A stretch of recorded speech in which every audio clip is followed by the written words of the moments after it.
And a very good evening, everybody, and welcome to Fairway to Heaven right here on Edge of Philly Sports. We are live, Facebook, YouTube, Twitter, Twitch. You know the drill. Wherever you're watching, do whatever you can. Like, share, subscribe, retweet, follow. Anything basically to help continue to grow the channel, grow the show, and grow the great content we are pushing out here on Edge of Philly Sports. Greatly appreciate that. I'm your host, as always, here on Fairway to Heaven every single Tuesday night. Phil Stiefel. With me, as always, Jason Sullivan, and joining us tonight as we break down the PGA Championship at Valhalla Golf Club, Matt Miller. You can find him at Matt Mills85 on social media. He's the host of, one half of the host of the Draws and Fades podcast, contributor over at Rotoballer. Good evening, Matt. How you doing this afternoon? I'm doing well. Thanks for having me on, guys. I've been following you guys for a while, and it's a pleasure to be joining. Well, we greatly appreciate your time. We won't waste much of your time with any of the pleasantries. We'll dive right into this week's event. Obviously, the second major of the year, and the conversation is centering not around just one golfer this week, guys. It's centered around two golfers, Scottie Scheffler, and now after last week, Rory McIlroy, as he won last week. Jason, thoughts on what you saw last week from Rory? Was that Rory really, truly, because we've been talking about it for a couple of weeks, Rory turning the corner. Was that Rory turning the corner last week? It seemed like it was, especially over the weekend. Like, he was just dominant. Like, there's rarely times that you see a guy dominate a tournament like that, the way he did over the last 2 days. And now we get the news today that he's single Rory again, too. So that bumps the stock up even more. I mean, this guy, I thought he was turning the corner already, and now it's just like single Rory. I'm not sure if you guys have seen the graphic of last time that he became newly single, how well he played over the summer. It's insane. So I'm interested to see what's going to happen. I think his ownership was going to be high anyway. So now I think it's going to be sky high. Matt, you are about to become a father. I think you said a couple weeks till your first child is due. Do you take into account the shots gained new father narrative at all with Scottie Scheffler, or do you prefer the shots gained divorce narrative with Rory? Which one is more your avenue to target this week? Well, I'm sure my answer should be the shots gained new father, but kind of what Jason alluded to. I mean, last time we saw Rory kind of call off his engagement back in 2014, he came out swinging. He picked up 2 majors that summer. Maybe this is what he needed to get going. You know, with Scottie Scheffler, do we think about, because obviously Scottie Scheffler, he's the favorite to win. He's super pricey on DraftKings. His odds are super low. Do we even consider Scottie Scheffler's numbers, his price and his odds, to be not worth even the risk reward involved, Matt? When you're looking at Scottie Scheffler, the golfer? Well, I mean, it's hard not to like him, kind of at any course, any week. He's just been playing so well. Another course where really it should suit him well. But yeah, I mean, I think kind of if there's a week that you're going to try to avoid him, this might be the week to do so. Coming off just having his first child, we haven't seen him play in a few weeks. Who kind of knows where his attention's been? It wouldn't shock me if he showed up in pants. Now we kind of have a reason to believe maybe he won't. So yeah, I could get down with that this week. Something Jason's been doing a lot of lately, and he's got me trapped into doing it this week as well. He likes to bet like someone like Scottie Scheffler with the low odds and parlay it with someone else in the top 10 or top 20. Is that a smart avenue as a bettor? Because I know you focus mainly on the betting thing. Jason's shaking his head no, because he's lost every parlay like that he's done. No. I hit one. Do you like that theory? I hit one at the match. Yeah, I would say it's a 2-part answer.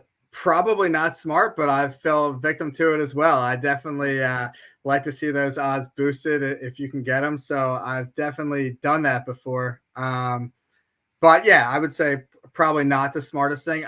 It's always, nice to remember too, like golf, we get kind of spoiled with nice odds. Whereas other sports, I mean, even you look at Scheffler at like a 4-1, that's a good payout virtually in any other sport, any other bet, unless we're talking about a future. So I think we are kind of spoiled, in that aspect in some ways, and kind of have to keep that in mind as well. Gotcha. So guys, the PGA Championship this week, it is at Valhalla Golf Club. We last saw this event coincidentally in 2014 at the PGA Championship when Rory won. It is one of, I read, third longest course on tour this year, 7,600 yard plus, par 71, smallest greens on tour this year. I'll start with you, Matt. When you're looking at your betting card or DraftKings or anything like that, what are the one or two top things you are looking at and zoning in on skill set wise to pick the most successful golfers or the chance for the most successful golfers? Yeah, I think kind of looking at the course and trying to analyze it a little bit. I mean, I think it's going to favor guys who are long off the tee and good off the tee in general. But I think especially with kind of the rain in the forecast early in the week, it's going to play even softer. It's going to play even longer. So I definitely think that if you're not long off the tee, you're going to have to be very accurate if you want to compete because kind of shorter hitters, if they're missing fairways, they're not going to have much of a chance this week, in my opinion. Jason, anything to add to what you're looking at for golfers this week?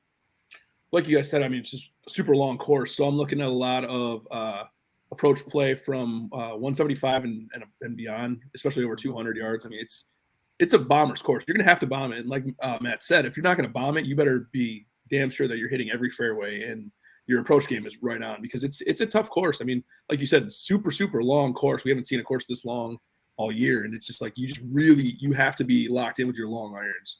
So that's going to be a big emphasis for me. Yeah, I agree with everything you guys said. I want to throw one other thing. I think it's very important that you can find golfers that can score on par fives because all three par fives on this course are very reachable, are very scoreable. And, it's a PGA Championship. It's a major. We're always going to get, we're not going to get a 20 under or 25 under. I know when Rory won here, what was it? 16 under, I believe it was when he won here. That's pretty much the max that you're going to get. To get there, you're going to need to score on those par fives. I know, Matt, it's going to be a difficult course. I know it's long and all.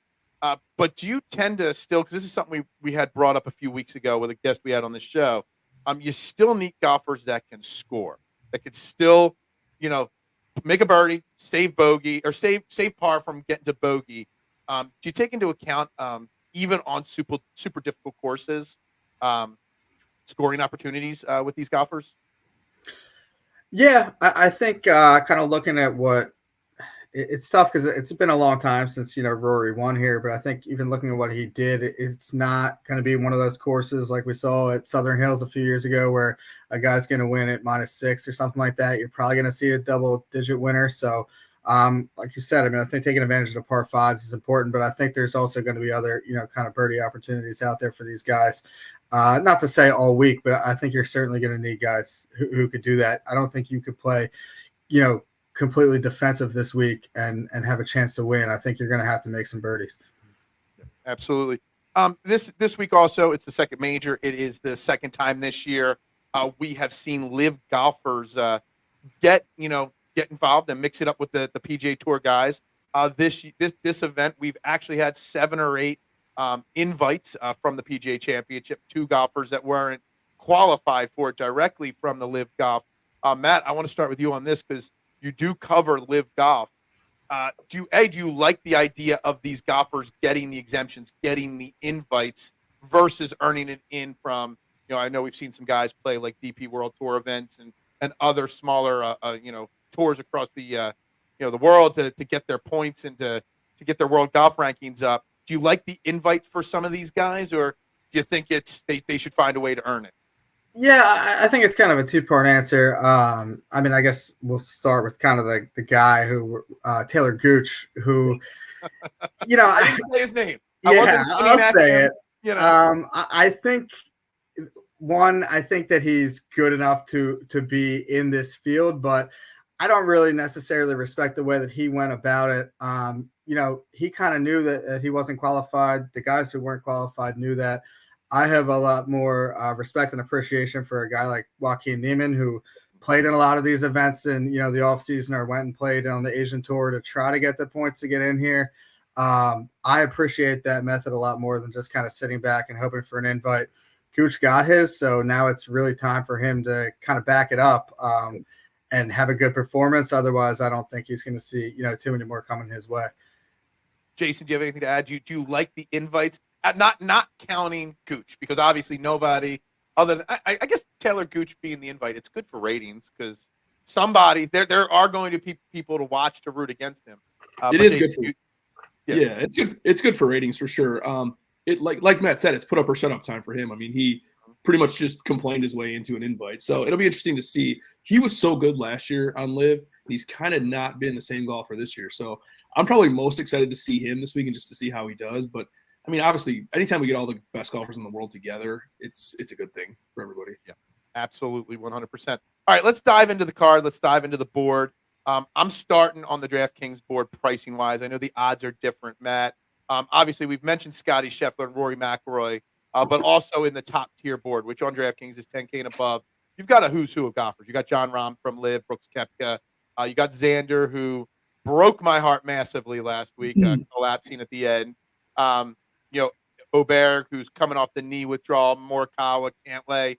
Matt, out of that top of the board, who are you most confident in? And do you think anybody's got mispriced odds or mispriced DraftKings pricing out there that you think is a good play this week?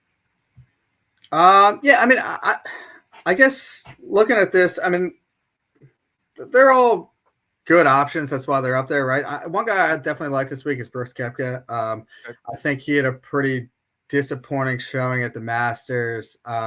He won the PGA Championship last year, but he kind of talked about it that his performance at the Masters kind of lit a fire under him. He's coming in off a win in his last LIV start.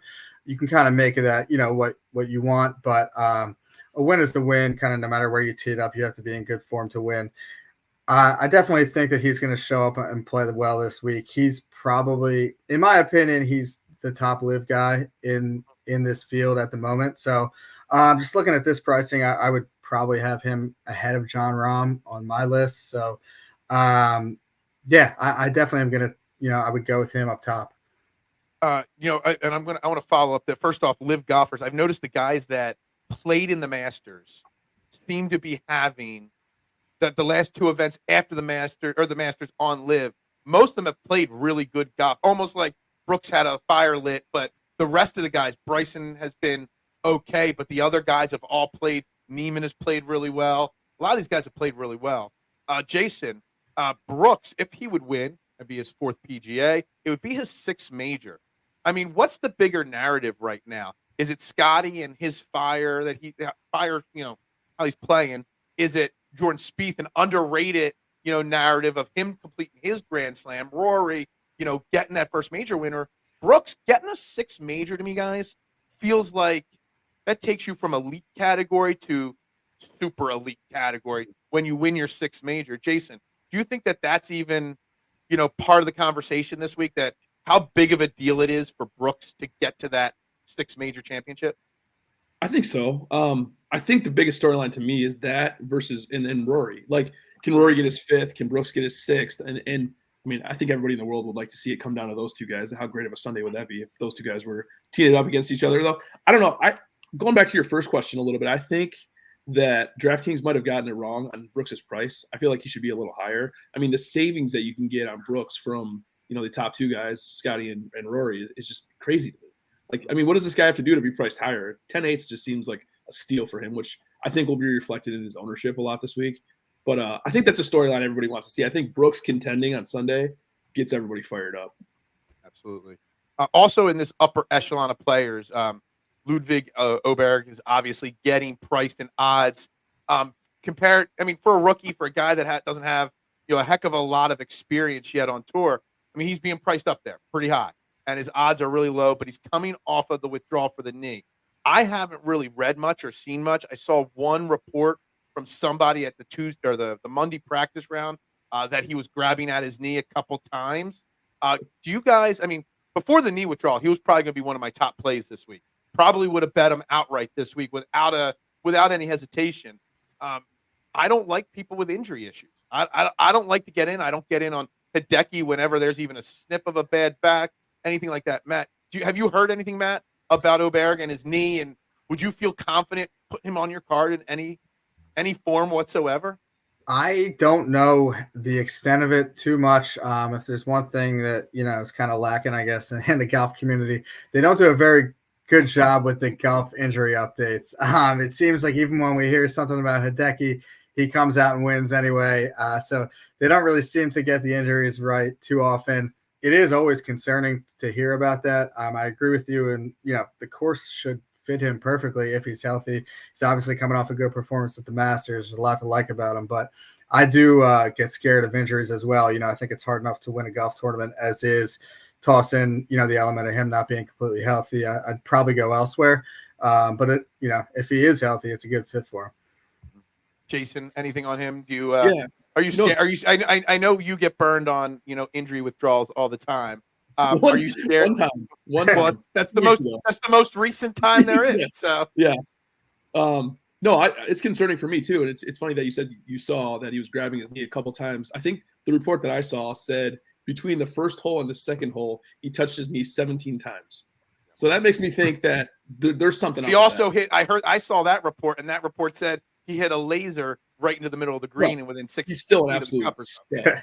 Yeah. The thing that worries me a little bit too with him is that obviously first PGA, he wasn't fazed by the first Masters that he played in. But having said that, I'm a little bit worried about him. Like, he putted so well at the Masters. Like, what if his putter is not hot?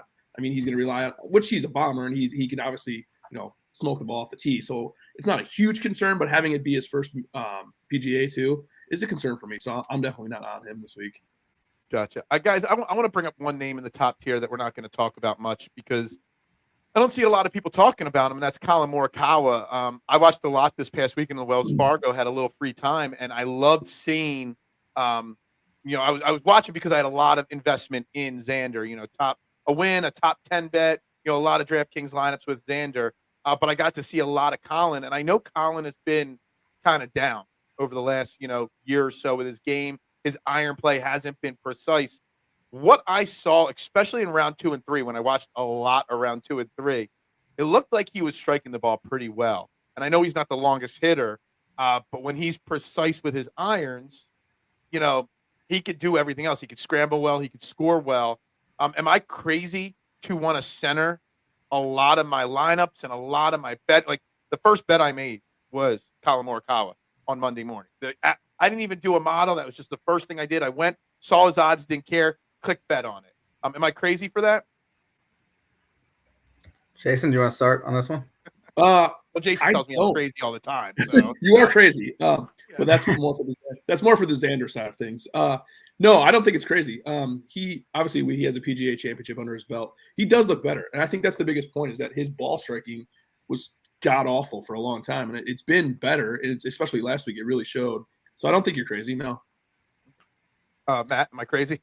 No, I'd agree. I think that, he's a 2-time major champion. It's hard to really discount him. He was kind of falling off for a little bit, but just in terms of statistics, he wasn't as sharp as he was when he was on top of his game. But it seems like he's kind of finding something a little bit, and he's proven he can get it done. So I don't hate that.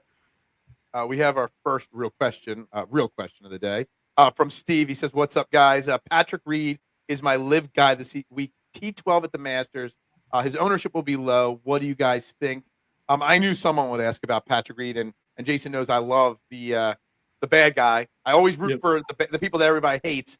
So I like Patrick Reed in general. Matt, how has Patrick Reed's game been on the LIV Tour? Obviously, we saw him. He always plays well at the Masters. I mean, he's just one of those guys that you can always count on to do well there. Is Patrick Reed a guy that we should be looking at this week? Yeah, it's weird. Patrick Reed, I would say he's kind of underperformed in general, since joining LIV. It's because he was a guy who won pretty much every year, on the PGA Tour. He would pick up, win a season. He had some bigger wins, obviously the Masters, but he won, Torrey Pines. He hasn't won since he joined LIV, which is a little odd. He's been in the mix a bunch, but hasn't closed one out. But he kind of seems like every time he turns up at majors now, he just kind of finds a way to make the cut or get himself inside the top 20. I don't know if he's going to necessarily have the ability to win the tournament, but I was looking at it today. I mean, he's made 9 straight cuts in majors. He's 3 of his last 5. He's come in the top 18. I mean, he's just one of those guys that consistently, especially on these tough golf courses, just grinds it out and finds himself on that leaderboard. He's probably not going to be, necessarily contending on the front page, but he's going to usually find himself kind of on that second page of it and be right in the mix. So I think he'll be, relevant as far as like a, DFS player or something like that. I think he should play pretty well. Jason, 8,000 at DraftKings. I don't know what his odds are, but I know he's 8K on DraftKings. He's right now only projected at 5% ownership, probably because of that price being so high. I just looked at his LIV numbers. I mean, I think I saw only 2 top 10 finishes on LIV this year. I think the Masters was his third best finish. And Matt said it, 9 straight cuts made at majors. Patrick Reed for Steve, yes or no? For me, definitely. I'm going to play a lot of Patrick Reed this week. I like him a lot. Right.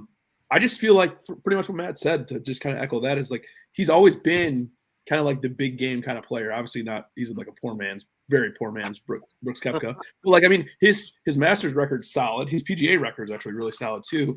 I was listening to Monomaniac talk a little bit today during his podcast. And he was saying that, I believe I might butcher this, but I think it's since 2017, Reed has made the top 25, 63% of majors, but only the top 10 in like, I forget what it is, 13% or something. So kind of like what Matt said, like, do I expect a top 25 from him? Easily. Do I expect much more than that? Like a top 10? Probably not. At 8K, 5% ownership, 5%, it's definitely worth the risk. So Steve, you got 3, take it, maybe not bet them. Don't bet them, but on your DraftKings lineups, it'll be pretty solid. What are his odds? I'm sorry. He was all the way down. I mean, it is crazy. He was at 200 to 1 on FanDuel, which is kind of nuts. I mean, I don't know that he's necessarily going to win, but I wouldn't even advise against that. I mean, he is a major champion. If he's kind of somewhere around, I guess that's intriguing enough to take a shot at. He's 150 on DraftKings right now, so that's. I was going to say, what would be his top 20 number? Like his top 20 number has got to be at least 2 or 3 to 1, and that would be a fair bet right there to make, probably. Yeah, I think he's a good placement play for sure. Yeah, absolutely. All right, that next range of golfers, 98 and below, obviously starts with a LIV guy in Cam Smith. Bryson also on LIV in that range. Max Homa, who I think is going to be very likely in contention. Wyndham Clark, Joakim Noman. There's a lot of names going down to Cam Young at 9K. Obviously, Matt, we're just going to keep deferring to you on these LIV golfers. I am out on Cam Smith just because of the length of this course and his overall length that lacks. I would much prefer Bryson after what I saw at the Masters. But I haven't watched any LIV golf since the Masters, so I don't know. I know you mentioned Joakim Neiman's name before. Any of those guys in that area that you like? I'm sorry. I'm laughing at it. There's a comment in the comment section. I don't mean to laugh at the comment, but any thoughts on Luke List this week? I don't know if Luke List is on anybody's agenda this week, but we'll answer that question for you.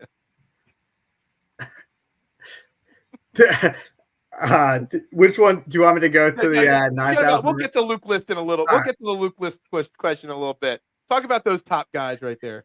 Yeah, no, I'm with you. I'm out on Cam Smith this week.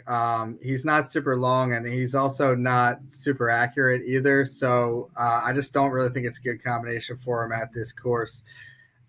Bryson and Neiman, I think, are both pretty solid plays, pretty solid options this week. Bryson obviously played really well at the Masters. He's actually kind of been okay since then. I mean, the Masters wasn't that long ago. I don't know if it's a cause for concern yet, but he's had 2 pretty average starts since then on LIV.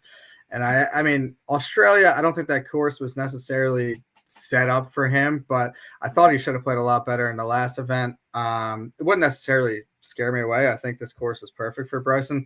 And Neiman, he's been solid all year. I think this is a really good fit for him as well. I think this could be kind of a big, coming out party for Neiman. He's been so far in his career kind of average at best in the majors. I think this is one that we could kind of finally see him be in the mix in. I think he's only had like 1 top 20 so far in his career at majors, I think, if that's right, somewhere around there. But I could see him, being inside the top 10 this week. I expect him to play well. Jason, thoughts on the top of the board, thoughts on all the Max Homa hype I'm seeing. And I want to throw Wyndham Clark in there too, because Wyndham Clark's been playing great golf overall over the last year, and outside of his U.S. Open win, really doesn't have great major success. He didn't play well at the Masters. Overall, he's not a major guy, even though he won the U.S. Open. Thoughts on the top of the 9K range in general and any of those guys that I brought up? Bryson's definitely my favorite. I don't think that's too shocking. I was hoping that Max Homa would go under the radar this week, but every single show that I listen to and every article I read, I've been reading his name. So Fantasy National has him at 10% right now. I'm willing to bet that it's closer to 15. Absolutely. So I'm interested in that to see where that goes. Zalatoris, I mean, just awesome in this kind of course. I like him. Obviously, he had the back flare up what was that, 2 weeks ago? So that worries me a little bit, but I do like Zalatoris. It's weird with Cam Smith because I agree exactly what Matt said about Cam Smith, but yet he has a pretty I mean, at least the last 2 years, he's done pretty well in the PGAs, which is kind of strange to me. Yeah, I don't know. I feel that I'm zoning in on that range. I'm feeling like in the DraftKings side of things, there's a chance I might fade like the Scotties and the Rorys of the world. Start with Morikawa, Max Homa, and Bryson DeChambeau as my 3 favorite golfers. I think I bet all 3 of those guys. I actually did bet all 3 of those guys outright on my card this week. So, I think that's going to be where I go.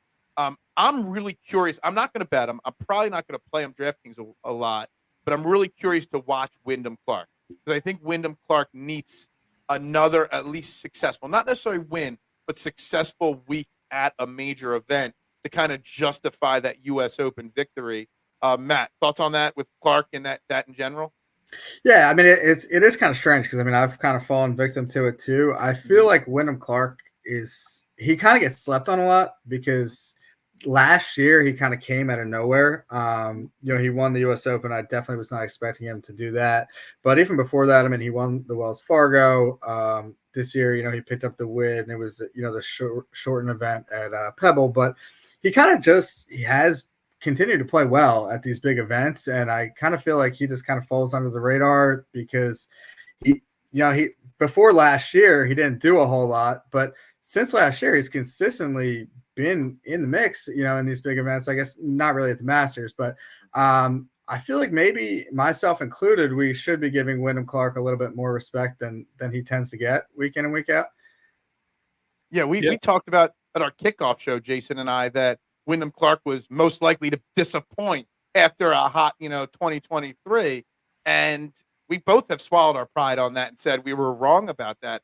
I think he needs the validation to an extent. Maybe not a win, but a top 5, top 10 to really, truly validate to the casuals and stuff like that, that he's really capable. Sorry, Jason, I cut you off. No, you're good. I want to see what you guys thought about Victor Hovland. I mean, obviously he hasn't been good at all. His game has been kind of a disaster, but this is the perfect course for him. So are you guys going to touch him at all this week at 92? Yeah, it's interesting. It's interesting. I mean, I think you're right. I mean, he hasn't been good, but it is kind of the perfect course for Hovland this week. Everything you look for, when he's playing well, it's fit, to his game, to a mold. Obviously, Jack Nicklaus course he won last year at the Memorial, another, Nicklaus course. It kind of seems to fit him perfectly. At the beginning of the year, if we would have had a conversation about who's, going to play well at the PGA Championship, Hovland might have been my favorite, or at least in the top 2 or 3. Now, all of a sudden, he's drifting down, and, you kind of just have to make a decision if he's just going to turn up and play well. Someone was in my comments today and actually brought up a pretty good point. I guess the 2022 Open Championship, he went into that major off, I think, a string of 3 or 4 really bad starts and popped up and finished inside the top 5. So he has kind of done it before where he comes up out of nowhere. But it's been a while at this point since we've seen really any kind of signs of life from him. I'm just thinking about him as your second guy into a lineup. I mean, that's obviously it doesn't look as good now as like you said it would have looked 3 months ago. But I mean, if you can somehow fit Brooks and then come back with Hovland or somebody like that, I mean, that's pretty scary if he plays well. Yeah, no, it's very interesting. Yeah, it's nuts. I mean, at the end of last year when he won the Tour Championship, I think there was a case to be made that he was a top, 3 golfer in the world. Obviously, whatever has happened so far in 2024, he changed coaches and it hasn't really gone too well for him. But if he can put it together, yeah, I mean, this course is perfect for him. I do think it's funny that when he struggles, some guys try to play through it, like JT we saw last year, playing every week trying to get through it. Hovland struggles, he just doesn't play anymore. It's he's gonna work on his own. He's not gonna play in any tournaments. It's kind of funny. I almost appreciate that more because then when he comes back, I'm like, maybe he figured something out. Yep, Exactly. Guys, we are brought to you here by Fairway to Heaven, Training the AM, Edge of Philly in general by PhillySportsTrips.com. If you're a Philly sports trip or Philly sports fan and you want to travel with your favorite team, then travel with the best, PhillySportsTrips.com. They offer premium travel packages and tailgating experiences for the best fans ever, the Philadelphia sports fans. Self-travel packages, full travel packages, Phillies, Flyers, Sixers, and of course, Eagles are doing a travel package. August 30th to September 8th to see our Eagles face the Green Bay Packers in Brazil. Week 1 of the NFL season. So go to PhillySportsTrips.com. Let them know you heard about them right here at EOP and Fairway to Heaven. We're also brought to you by another ticket site, SherryTickets.com. Why pay more? Pay less with SherryTickets.com. No hidden fees. And if you use promo code EOP10 at checkout, it gets you 10% off. But if you need more personal touch, you can call them directly, 610-494-5050. They have concert tickets. They have theater tickets. Any hard-to-come-by ticket. And like I said, the price you pay, the price you see is the price you pay. So don't overpay with the rest. Save with the best, SherryTickets.com. EOP10 at checkout, get you 10%. And right back to it, guys. I mean, there's a lot of names. It's a PGA Championship, obviously. So, I mean, it's a long, long list, a big field, 150-plus names. So it's impossible to cover them all. But right down into that 8K range is a name I mentioned before, and that's Jordan Spieth. And Jordan Spieth has been another one of those golfers like Victor Hovland and some others that have struggled. But Jordan Spieth is a guy that's trying to complete the Grand Slam. Everyone talks about Rory at the Masters. Nobody talks about Jordan Spieth at the PGA Championship. I would be scared and shocked if I put any investment of any kind into Jordan Spieth. But maybe I'm crazy. Matt, thoughts on Jordan Spieth this week? Yeah, I didn't really have too much thought on on Spieth or being too interested in him. I will say he was kind of sliding at least on the odds list like crazy. I think at one point yesterday he went down to like 80, 90 to 1, which I have not seen him that deep in quite some time. That felt like it started to make me a little bit intrigued because we know the upside with him. But yeah, I don't think I could have a confidence in him this week that that he's going to play well. He's usually a roller coaster as is, and he's not in his best form right now. So I'll probably stay away. Do you guys think it's something that I know, Matt, you're a Philadelphia native. I'm sure you listen to the Dial or used to WIP or the Fanatic, and they always talk about players and athletes in Philly always say we don't listen to the media, but they do, and then they use the negative comments for motivation. Do you think golfers, someone like Jordan Spieth, who is one of the best golfers of the last 20 years, listens to the podcast or listens to the betting market or the DraftKings markets and sees the disrespect and uses it for motivation? Do you think it translates from other sports to golf like it does? It's an interesting question. I literally just thought of it on the spot, so I don't even have an answer to my own question. I'm sure there's guys that look at it that way. I mean, Spieth seems like such a nice guy. I don't know that he's necessarily honed in on it, and I'm sure for the most part, us in the gambling community maybe are speaking negatively about him, but he gets a lot of positive press everywhere he goes. So I'm sure he would have to dig pretty deep to kind of find some negative to fuel them. But yeah, I'm sure some guys probably use that to their advantage for sure. Why not? Jason, any thoughts on Spieth in general or this 8K range? There's one name I'm looking at, so I'll bring it up in a few minutes. But thoughts on this range? Our buddy Elise bet put $20 on Spieth at 90 to 1. I think it was yesterday.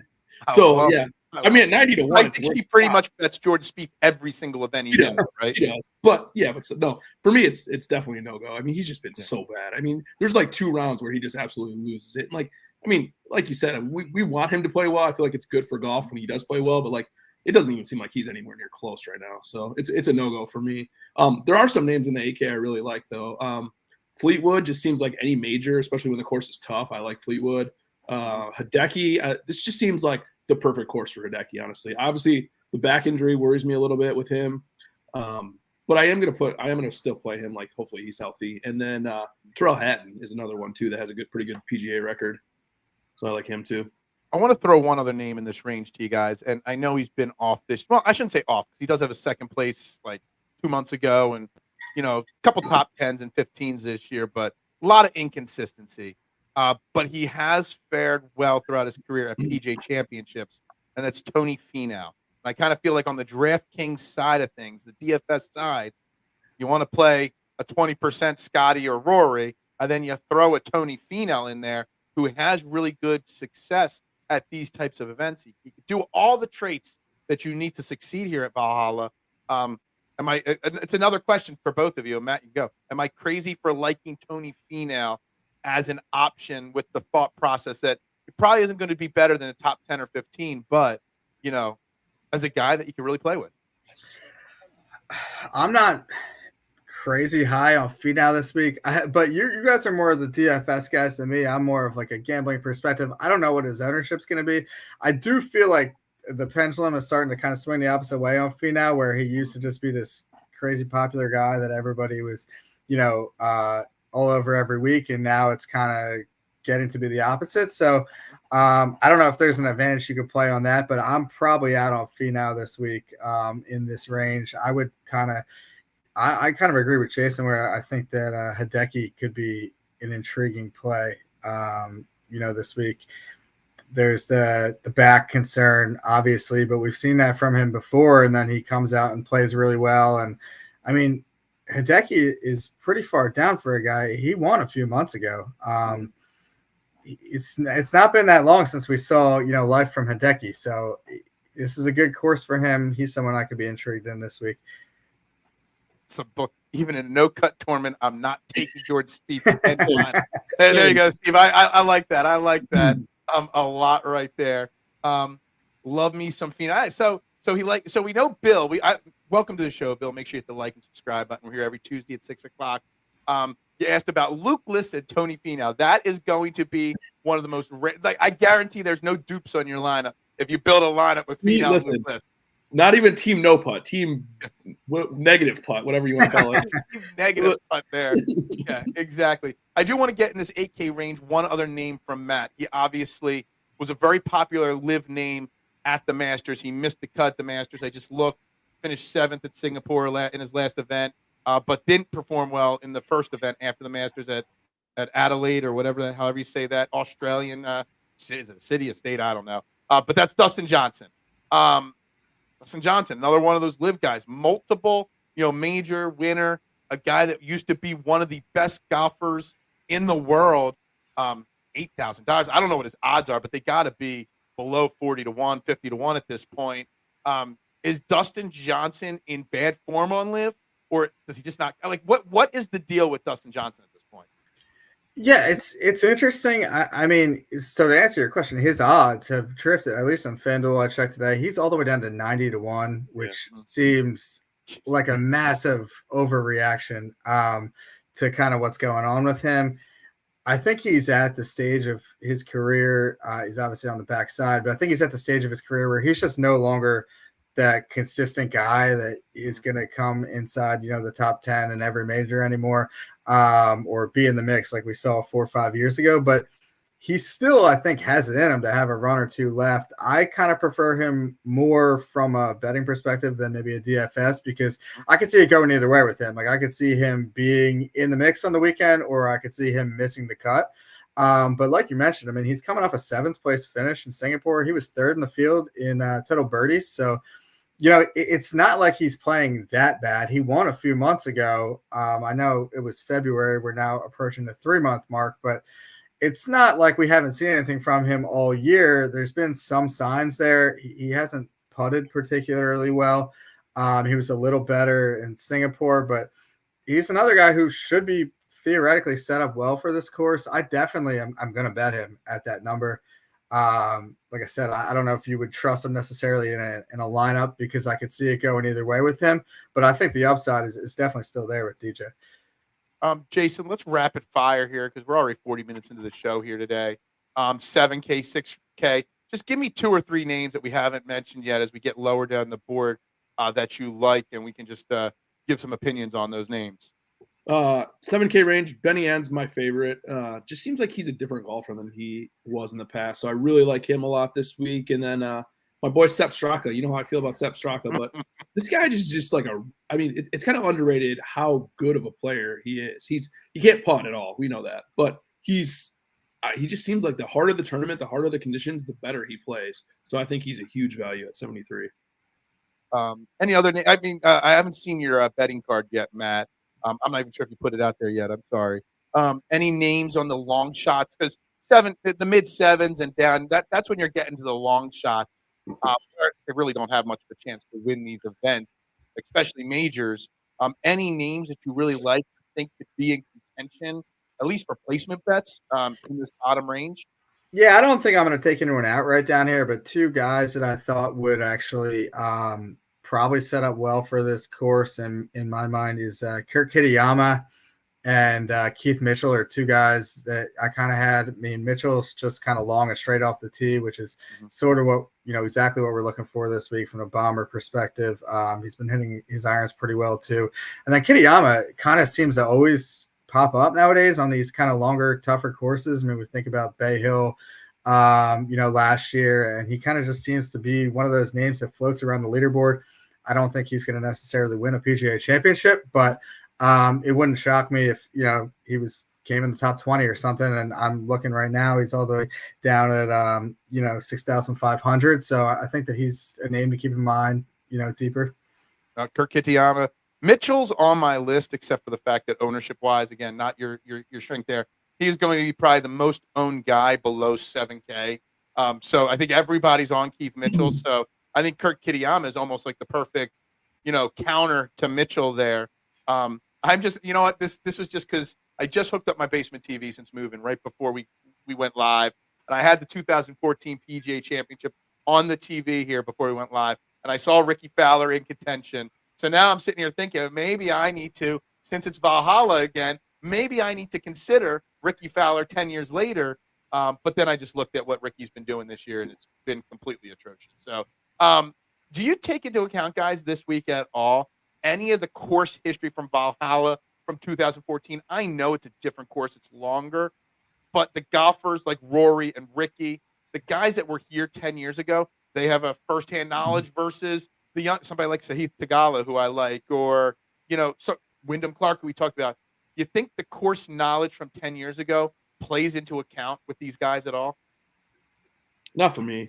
I don't know. If it 10 was years 2 is years a long. ago, maybe. 10 years is a long time. Yeah. So. I mean, we talk about guys like Benny On, who I named in the 7K. Like, we talk about him being a completely different player than he was a year ago. So I can't even imagine 10 years ago. That seems crazy to me. Right. Matt, do you think there's any value to that Valhalla history?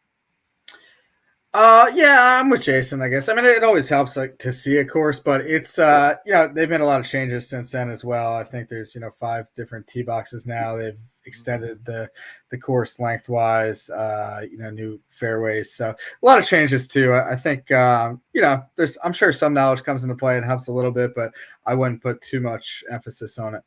I'm pretty sure too that Akshay Bhatia has won here. I don't know what tournament. I don't know if it was he amateur. won an amateur event at this event or something like that. Yeah. So I do remember reading about that when he was winning his event a couple weeks ago. So guys, before we do our lineup build here, I do want to. It's obligatory every time he's in an event. We have to mention his name. It's the rules of golf. Tiger Woods is teeing it up this week. The one thing Jason and I, Matt, talk about a lot on this show, what's good for the game of golf, because golf is, let's not lie. I mean, it's hurting right now. Tiger Woods in contention, or even just making the cut, is good for golf. So, I mean, nobody's going to bet Tiger Woods to win. I know there is the betting market for Tiger Woods to make or miss the cut. So, Matt, if you had to place a bet, make or miss the cut, and your general thoughts on Tiger this week, from what you saw at the Masters, which was the last time we saw him, thoughts on Tiger in any form of betting whatsoever? Yeah, I don't have a whole lot of confidence in Tiger. I mean, we've seen almost as many withdrawals as anything lately when he tees it up. I think it would be good for the game, as you mentioned, if he made the cut. He could tee it up, and here's the thing: I think he could play well for 2 days and make the cut. I think for him at this stage in his career, it's tough to put 4 rounds together. You just see him sort of get fatigued by the end. So I wouldn't rule out a made cut, but then I could see him kind of falling off on the weekend, as we've seen recently.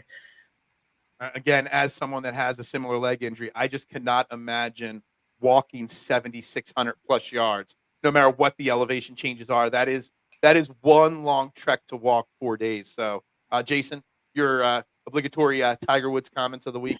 It's good for golf. I think he's going to miss the cut badly, unfortunately. Missed the cut badly. Okay. Yes. All right. I mean, yeah, I don't remember what the odds are. I remember looking at them. I don't play into that prop game like that. I only mess with props really on the Masters. And Justin Sue is good for golf. If I didn't know who Kyle was from the fact that, we went to high school together, I would think Kyle was, the burner account of Justin Sue. I would just say that's just my opinion, Yeah. Nobody likes better than him. Yeah, I really think that's who. I think it must be his brother-in-law or something. Do you guys cover props over on Underdog or Prize Picks? I do not. We have not. Jason and I got into that. Matt, do you cover any of that prop stuff on? No, I did. Last year I did an article with Prize Picks with Rotoballer, but it actually, at least when I was doing it, it wasn't available in Pennsylvania yet. So I did it for the article, but it's a little different when you can't. I'm sure they wouldn't like to hear that, but it's a little different when you can't play it, and invest in it. I the last time I checked, which was before the Masters, it still wasn't valid in PA. So yeah, I don't get into that. Jason, if would you get into the prop betting at all if it was available for you? Oh, it actually just came available in Michigan. I think it was last Friday or something. So I never have. No. So I would. Yeah. I mean, that's something I would look into for sure. I just haven't yet. Yeah. Which I know Kyle was messaging me this weekend because he was at the Wells Fargo on, I think it was Friday and Saturday, and he was all the live betting of birdies and stuff like that on holes. He was all over that. I know he was having a lot of fun with that. That just sounds dangerous, hanging out on by the green of a par 3 at a golf event, and just betting every golfer to make birdie or not. I get into so much trouble doing that. Yeah, sounds like a great way to lose your bank account. Yeah. Having to get a second mortgage. All right, guys. As always on this show, brought to you by Fantasy Golf Pod, Chad and the boys cracking beers and cracking, jokes. Wednesdays at 4:20. We do a lineup build. We do 3 competing lineups. No duplicates. So whoever I pick, Jason can't pick. Matt can't pick who Jason picks. Whatever it is, we're gonna do it. Matt's a very novice DFS guy, so this is going to be fun to watch this happen and unfold today. Jason, who won last week? Listen, absolute blowout again. No, I'm just kidding. It was me. I won. So I am up 8-7 right now. Guests have 2 wins as well. So we're going to let Matt go ahead and pick which pick he wants, 1 through 3. Matt, do you want to go first, second, or third, which also gets you the 4th pick as well, snake style? Interesting. I'll take third. Third? Okay, so you're going to go third and 4th. Bill says they have a John Daly prop for hole 18 driving distance at 312.5 yards. Jesus. There's no way right. I mean, if John Daly sees this comment from Bill, John Daly's hitting at 340 on this. Because if you question anything John Daly does, even now at his age, he will beat it, in my opinion. That's right. Yep. Benyon hit twice in a row for me with a birdie on the 13th. Good for you, man. Good for you. Good for you. You are a better man than me.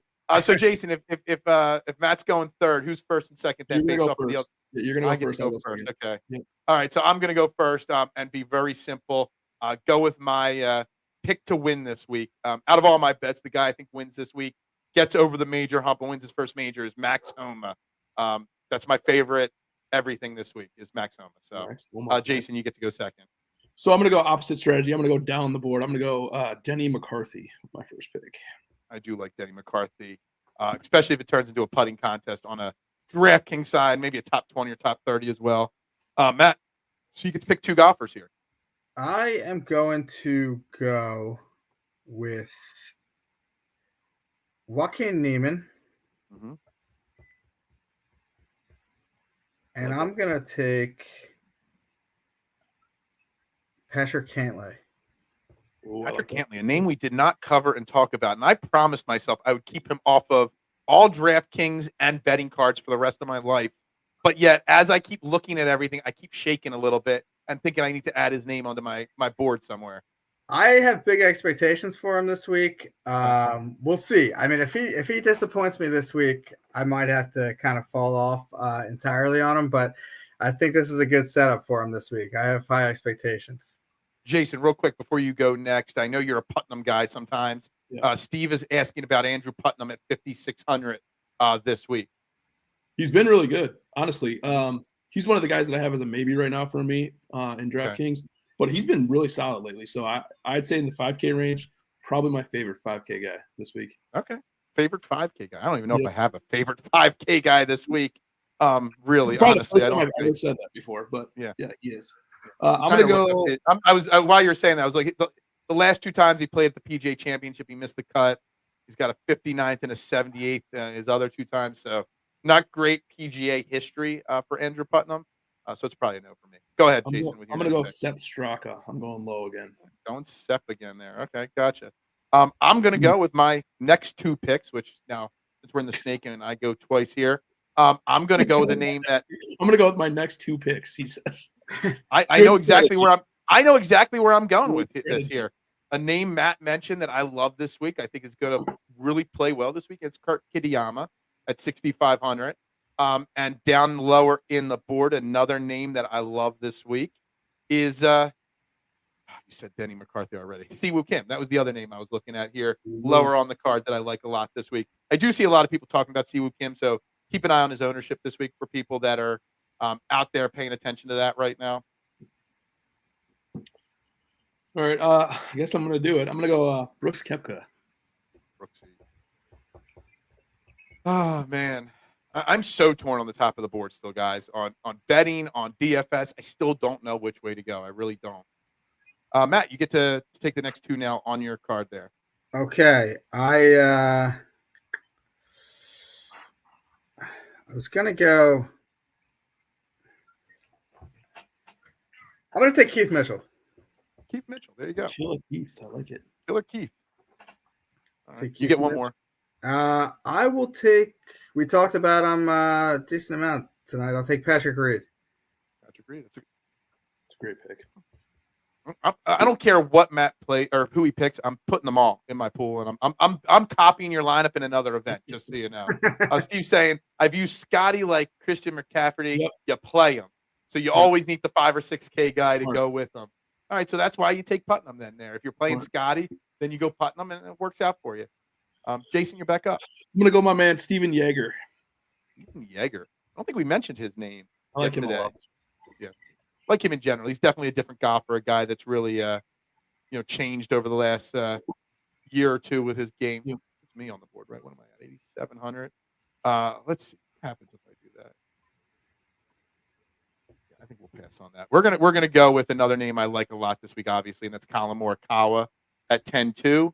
And we're gonna go with Tony Finau, which gives me plenty of time to think about my last pick.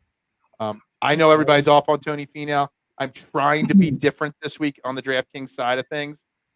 For the first time in ages, I kind of feel like my DraftKings card and my betting card are going to be completely different for the most part when they normally mirror each other a lot. Since you do so much winning, that's probably a good strategy. I won't win. I'm kidding. Matt, before we get back, because Jason's got to go, and then you get your last 2 picks. Are you like most of the other golfing world that has had like just a dreadful year betting and picking golfers and stuff? Because I've been dreadful. It's been probably the worst year in 4 years for me doing this. Yeah, no, it's been. I've luckily been okay live wise, but PGA Tour we started off, which is a bunch of long shots winning, and then it just turned into a straight Scottie Scheffler. So it's been tough out here this year, but hopefully this is the week that kind of turns it around for all of us. Absolutely. All right, Jason, you're back up here with. I'm gonna go with my man Cam Young. Cam Young. Everybody loves Cam Young, but I don't know if I can get behind Cam Young yet. I need to see him win a little bit before I get behind Cam Young. He's not going to win, right. but top 10. Probably. I don't know. All right, so Matt, you get 2 final picks there to round out your card, which so far for everybody listening has Neiman, Cantley, Killer Keith, and Patrick Reed on it. Okay, I'm trying to play this right with the salaries here. I am going to take. Let me see.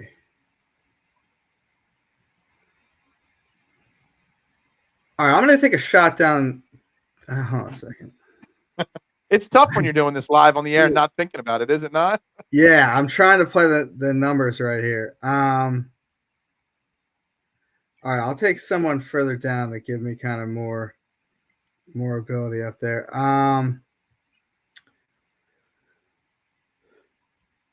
I am gonna take.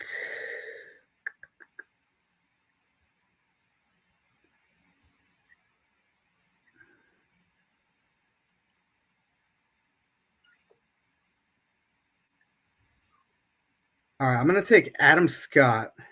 Oh man, talk about sniping me to use a football term right there. I already clicked it on my board because I assumed nobody was going to mention his name. I literally already have it clicked. Yeah, a little veteran. And then I'll go with I'll take Hideki. Scott and Decky. It's a good pick. I love the Scott pick because on DraftKings side, the dude never misses a cut. So this lineup is money, by the way. Yeah, it really is. Now I have work to do because while you're picking your last golfer, I've got to reevaluate my plan there. I'm gonna do it. I'm gonna go Hovland as my last guy. Wow, that's a great high risk, high reward type play in DraftKings and betting wise. I'm either gonna win by 100 or lose by 100 to you guys, so we'll see. Basically. All right, so if it wasn't going to be Adam Scott, it was between Patea and Norin for my last play. So let's go Alec Norin. I like Alec Norin as a DFS play. Don't think he'll ever win. People are always betting him, but so I got Max Homa, Kirk Kitayama, Siwoo Kim, Colin Morikawa, Tony Finau, Alec Norin. Jason, you took Hovland, Cam Young, Yeager, Brooksy, Sepp, and McCarthy, and of course Neiman, Cantlay, Mitchell, Reed, Decky, and Scott for Matt. Matt, I got an interesting question for you before we wrap this show up today. And we still got to do our one and dones really quickly here. We talked about this about 2 weeks ago on the show. You know, obviously we've been talking every week about the struggles of the PGA Tour and golf in general. If you can make a trade to bring somebody back to the PGA Tour from LIV, but you got to send somebody back away. You know, you got to make a trade here. Who would you most want to see return back to the PGA Tour that would actually make a difference? Is this does it have to be like a fair trade or? I mean, you can't trade, you know, Michael Block or whatever for John Rahm. You can't do that. But you know, it doesn't. You could pick Alec Norin for Brooks Koepka if you wanted to. I don't care. You know what I mean? But it's more about who do you think would it, because it's basically going to come down to Rahm, Brooks, or Bryson for you. Somebody that's got to come back to the PGA Tour that will make a difference in helping get the PGA Tour back on track. Yeah, I think the answer is Bryson or Rahm. Rahm talent-wise would probably be the answer, but Bryson kind of brings a lot with. He's just a polarizing guy. I think that the PGA Tour is sort of missing that right now because a lot of those guys, whether you love them or hate them, sort of went to LIV, and they do kind of create viewership and storylines and stuff like that. Then as far as giving someone up, I think sort of the perfect LIV guy, I'm surprised he hasn't gone yet, is Patrick Cantlay. He's sort of just kind of fits the mold over there. He's not a super popular guy. He seems like he's all about his business anyway. He's a name that I kind of thought would have went. So yeah, I'll go Bryson for Patrick Cantlay. I'm going to run a poll, you know, after the show on Twitter. It's going to be Team Miserable. If you created a new team on the LIV Tour, we can call them Team Miserable. It could be headed up by Patrick Reed, Patrick Cantlay, and then we could just find two other guys to put on the team there. Ander, he always looks pissed off.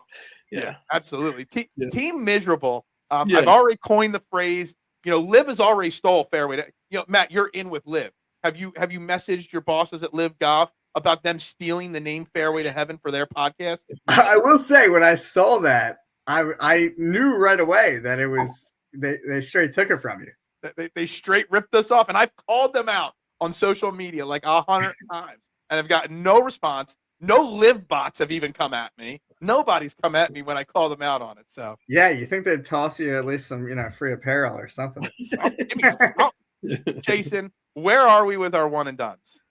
Listen, we're talking blowout city now. So I hit Rory last week, so that the 3.6 million definitely helped the cause. I am a cool 2.8 million ahead at the moment. All right. So, Matt, this is something that really annoyed me today because Jason sent me the updated one and dones that we've been going head to head, and he actually made an Excel spreadsheet, but he waited till this week when he took that $2.8 million lead to create Simply a the coincidence. spreadsheet. All right? Tell me that was not done on purpose. Yeah, he had the motivation now to get it done. Yeah, exactly. All right, could make Jason, the who's time one and done this week? I'm gonna go Brooks. Brooks, okay. I'll just go different, but I'm not going to be. I've been saving 3 names for this major in Rory, Scottie, and John Rahm. I'm just going to go with Rory this week as my one and done. Matt, if you had one and dones to play, what are good plays this week for one and dones? Thinking keeping in mind that we're halfway through the season, and there's a lot of names off the board already for people in one and dones. Yeah, I like the Brooks play. Well, I guess with the LIV guys, I mean, you can only use them in the majors, right? Yep, So, exactly. Yeah, I had Bryson as my one and done during the Masters. So yeah, I would say Brooks and Bryson both should be solid options. I even think I think we didn't talk about him a ton. I don't know if he's going to win this week, but I think John Rahm's actually going to play pretty well too. Yeah. But yeah, I guess maybe with the strategy you can only use them this week. I think all 3 of those guys are live, but I would lean Brooks if they were all available. Okay. Real quick before we wrap this up here, Matt, what does your betting card look like? Do you have you don't have to give me your entire betting card, but your 2 or 3 favorite bets that you made this week? And then obviously remind everybody where they can find you, all your content and your podcast draws and fades. Yeah. So my top 3 this week is Brooks. I'm going to take Joaquin Niemann. I'm going to take Patrick Cantlay. And then, like I mentioned, I was on DJ down there at 90-1. Still some decisions to make kind of with the rest of the card. Probably throw, maybe a deep shot in there for fun, and then one more guy kind of in that mid-range. But yeah, you can find me on Twitter at MattyMills85. I kind of tweet out all my content on there, but do my live articles on Rotoballer. Me and my co-host Owen do Charles and Fades. Each week we're recording it after this, so you can find us Charles and Fades on Spotify or Apple, or Charles_N_Fades on Twitter. Awesome. I greatly appreciate your time. And before I click the outro, guys, we do have to remind our final 2 sponsors, Dolan's Bar in Ridley Park, 65 plus years supporting the Ridley Park area. Make sure you check them out, 24 East Sellers Avenue. Tell JP or PJ that you heard about them right here on Fairway to Heaven. I greatly appreciate that. You never know who you're going to see, what's going to happen. Great food, great drinks, Philly icons, always hanging out there. It's an institution of the Ridley area, my old stomping grounds. So make sure you check out Dolan's Bar. And, of course, Cherry Law Firm. Check out David R. Cherry. When you lose your bets, you can't sue DraftKings for losing your bets, but check out David R. Cherry, the Cherry Law Firm, 610-565-0300, or go to cherryinjurylaw.com. Let David R. Cherry fight for your rights. Again, 610-565-0300, and stay locked into Edge of Philly Sports. 28 shows this week, 7 days programming. I will be back tomorrow morning, 8 a.m. for Trending in the AM. Special guest Buddy Walters, nephew of Buddy Ryan, Eagles legend, will be joining me on the show, talking all things football tomorrow morning. I saw Matt smile when I said that right there. I try not to mention that he's Buddy Ryan's nephew. He likes to grow his own wings and not be known as a Ryan family member, but I still like to throw that out every now and then. It helps the algorithm a little bit when I do that. But for Matt Miller, make sure you guys check him out at MattyMills85. For Jason Sullivan, I am Phil Stiefel. We will be back next week with another episode of Fairway to Heaven, 6 p.m. on Tuesdays. Everybody have a great night and enjoy the golf this week, guys.